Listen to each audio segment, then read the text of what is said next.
पहले तो नाम चेक करें भाई साहब, शेर बाज बन्नू बीफ पुलाव।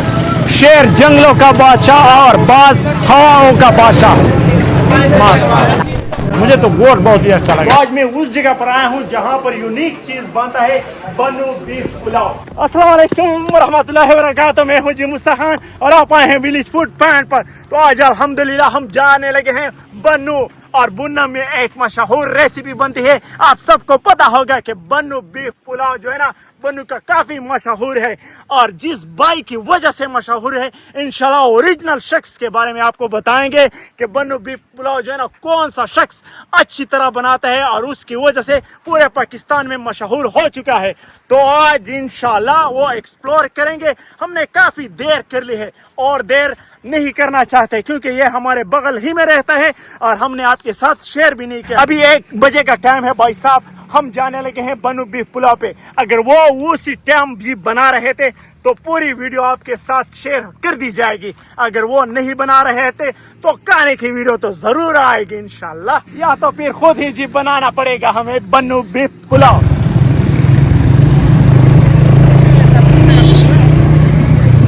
तो भाई साहब ओरिजिनल पॉइंट पे हम पहुंच चुके हैं। पहले तो नाम चेक करें भाई साहब, शेर बाज बन्नू बीफ पुलाव। शेर जंगलों का बादशाह और बाज हवाओं का बादशाह। पहले तो नाम चेक करो भाई साहब। ये है जी पुराने से पुराना शॉप बन्नू बीफ पुलाव का ओरिजिनल। अस्सलाम वालेकुम। तो ये है जी भाई साहब बन्नू बीफ पुलाव शेर बाज वाला, जो ओरिजिनल पुलाव बनाता है और इसके चस्के जो है ना बन्नू वाले लोग लेते हैं।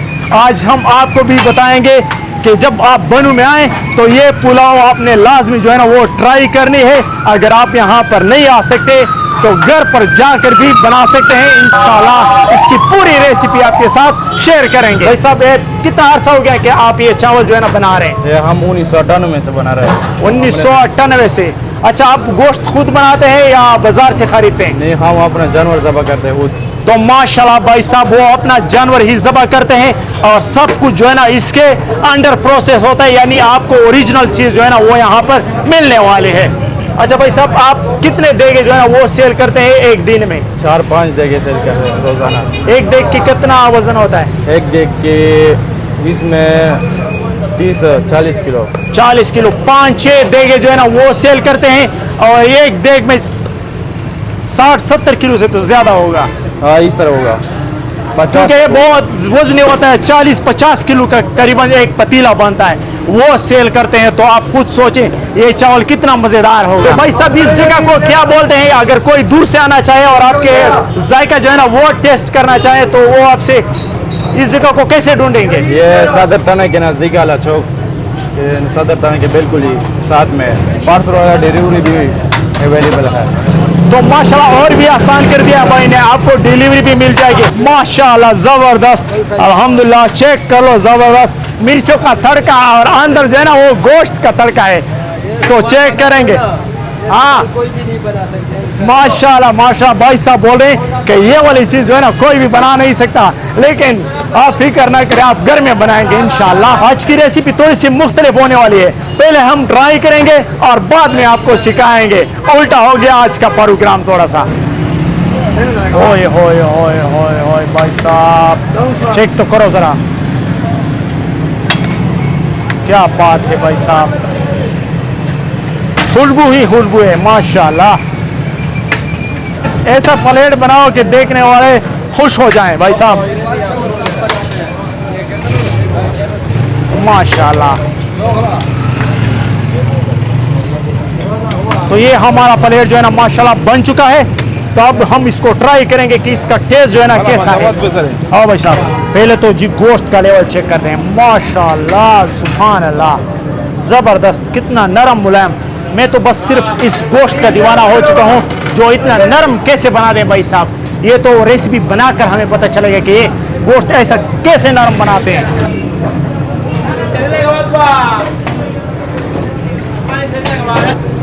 तो भाई साहब मगज मगज जो है ना सारा चावलों के अंदर घुस चुका है और अब हम ट्राई मारते हैं। बिस्मिल्लाह वाला बरकतुल्लाह।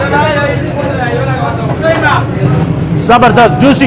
जिन भाइयों ने ये कहा है उसको पता होगा कि इसका गोश्त कितना टेंडर होता है और कितना ये चावल जूसी होता है। माशाल्लाह, मुझे तो गोश्त बहुत ही अच्छा लगा माशाल्लाह। चेक करो, इतना है, ज़्यादा टेंशन लेने की कोई ज़रूरत नहीं है क्योंकि ये इतना नरम है कि आपको मैदे को काम नहीं करना पड़ेगा। जल्दी जल्दी अपने चावल ख़त्म करते हैं और आपको दिखाते हैं कि ये बनता कैसे है। आखिरकार इसमें रास क्या है, तो सारे राज जो है ना आज खुलेंगे इंशाल्लाह।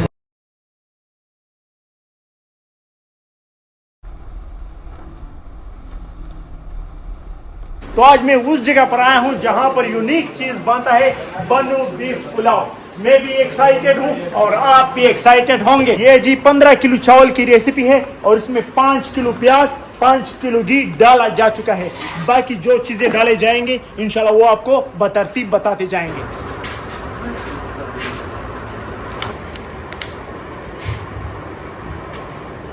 तो माशाल्लाह जी सारे देख के नीचे लकड़ियां जो है ना वो बिछा दी गई है और आग भी लगा दी गई है माशाल्लाह। तो माशाल्लाह यहाँ पर सफाई का भी खास ख्याल जो है ना वो रखा जाता है।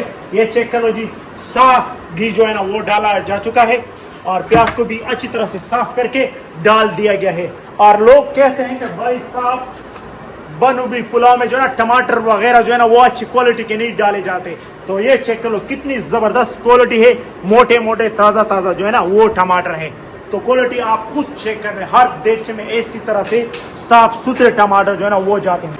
ये चेक करो भाई साहब, प्याज ये है और इसका सफाई का भी खास ख्याल रखा गया है। ये चेक करो, सारे प्याज को अच्छी तरह से साफ करके फिर डाल दिया है माशाल्लाह। जो घी इस्तेमाल होता है वो पाकिस्तान का बेस्ट घी है, शम्मा। ये चेक करो जी, सारे टीन जो है ना वो आपको शम्मा ही के नजर आएंगे।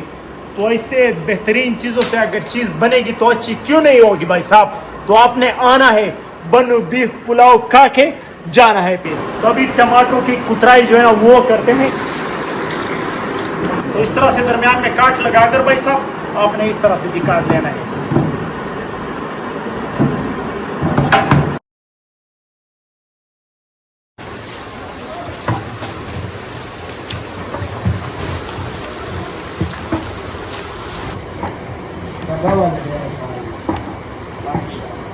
तो भाई साहब ये लोग जो है ना हमारे हम जबान है, क्योंकि ये भी पश्तो बोलते हैं और हम भी पश्तो बोलते हैं। तो इंशाल्लाह इसके सारे राज हमें एक रास पता चल भी चुका है। इंशाल्लाह वो मैं आपको थोड़ी देर में समझाता हूँ कि इसके पीछे रास क्या है, इतने जबरदस्त से चावल बनाने के पीछे। तो भाई जान छोटी बच्ची जो है ना माहिर वो भी बना रही है, तो आप क्यों नहीं बना सकते? बना लो भाई साहब, बनु बीफ पुलाव बना लो आपने लिए। तो माशाल्लाह जी डालने जा रहे हैं 5 किलो टमाटर।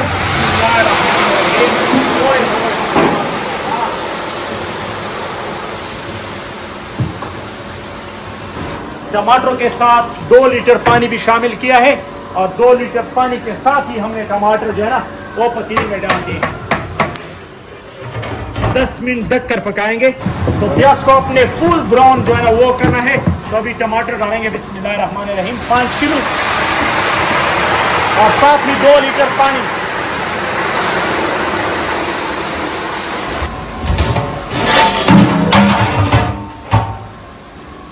दूसरे पतीले के ऊपर हमने ढकना रख दिया है और इससे जी हमने ढकना हटा लिया है। तो अभी घुटने के जरिए टमाटर को अच्छी तरह से पिसाई जो है वो कर लेंगे ताकि टमाटर अच्छी तरह से मैश हो जाए। 3 पाउंड नमक डालेंगे और हम आपको दिखाते हैं कि इसके लिए गोश्त जो तैयार किया है वो कैसा है, कैसी क्वालिटी का है। तो माशाल्लाह बीफ की क्वालिटी जो है ना वो चेक कर ले। माशाल्लाह जी अल्हम्दुलिल्लाह, ये बोटियाँ चेक कर ले, कितनी ज़बरदस्त खूबसूरत और ताज़ा मीट जो है ना ये है। भाई साहब खुद सोचे क्या बनने जा रहा है। माशाल्लाह ये चेक करें, हड्डियाँ माशाल्लाह जबरदस्त क्वालिटी का है, साफ सुथरा है और फ्रेश है। 300 ग्राम दड़ा मिल जाएगा। बिस्मिल्लाहिर्रहमानिर्रहीम।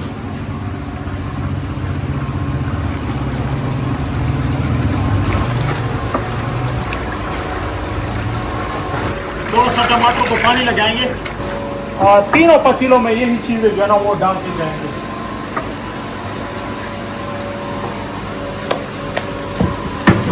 ये काम करते हुए आपको कितना टाइम लगा है? 10 साल होगा, 12। 10 साल का तजुर्बा है भाईजान। 10 साल अगर एक बंदे ने चावल बनाया हो तो खुद सोचे वो अच्छे चावल कैसे नहीं बना पाएगा।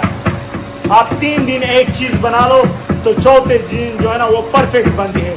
तो 10 साल एक चीज़ बना लो तो वो आंखें बंद करके भी अच्छी चीज़ बना सकता है।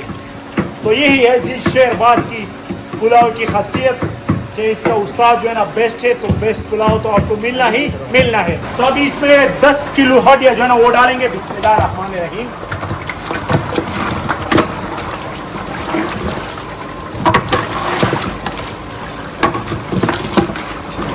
तो भाई साहब हड्डियाँ पहले डालने का मकसद ये है कि इसके अंदर जो टमाटर वगैरह है ना वो सही तरह से मैश हो जाए हड्डियों के साथ। और आप चेक कर ले जी, काफी हद तक हमारा टमाटर जो है वो मैश हो चुका है माशाल्लाह।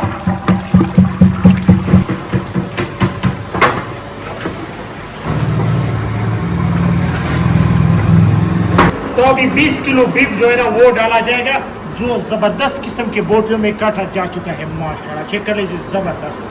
तो बीफ 20 किलो जाएगा।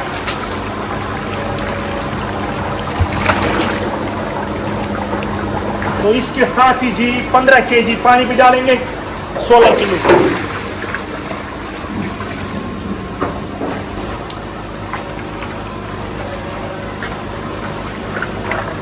और 7 किलो और बीफ डालेंगे।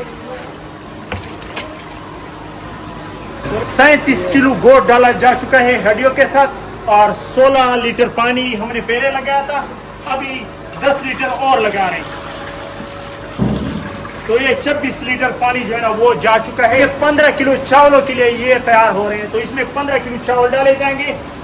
और जो मैं आपको बताना चाहता था कि इसका गोश्त नरम और मुलायम कैसे बनता है, तो वो राज ये है भाईजान कि अब ये चीज़ें हमने इसमें डाल दी हैं तो ये सारी रात मुकम्मल इससे हल्की आंच पे जो है ना वो पकते रहेंगे और गोश्त नरम होता रहेगा। जब दुकान से फोन आएगा कि भाई जान इसमें चावल डालो सुबह, तो ये फौरन से चावल डाल देंगे और 15 मिनट का दम लगा लेंगे। फिर जी बनू बीफ पुलाव जो है ना शेरियाज वाला वो जबरदस्त तैयार हो चुका होगा और गोश्त इतना नरम मुलायम होगा कि आप जो है ना हाथों में पकड़ नहीं सकेंगे। तो ये राज है जी सारी रात पकने का। तो इस पतीले को जी सुबह तक बंद कर दिया गया है। बाकी प्रोसेस जो है ना वो सुबह शुरू होगा, लेकिन हम यहाँ पे ठहर नहीं सकते। हम आपको एक्सप्लोर करते हैं कि इसमें अभी और क्या क्या डाला जाएगा। उस्ताद से पूछते हैं कितने मकदार में डाला जाएगा और कितने मिनट का दम लगाया जाएगा। तो फिर हम यहाँ से इंशाल्लाह निकलेंगे। इमली और गरम मसाला जो है ना वो सुबह डाला जाएगा और चावल भी सुबह डाले जाएंगे भिगोकर। तो इंशाल्लाह फिर दम लगाया जाएगा 15 मिनट के लिए। तो आपका बनू बीफ पुलाव जो है ना वो तैयार हो जाएगा। और ये वाला उस्ताद जो है ना ये कहता है कि मैं अदरक और लहसुन जो है ना वो इस्तेमाल नहीं करता। अगर आप इस्तेमाल करना चाहें तो इंशाल्लाह इसका टेस्ट और भी बढ़ सकता है। तो उस्ताद जी हम यहाँ पर आपसे इजाज़त चाहेंगे। तो इंशाल्लाह अगर जिंदगी रही तो दोबारा मुलाकात हो जाएगा। अल्लाह कमाए नमस्कार।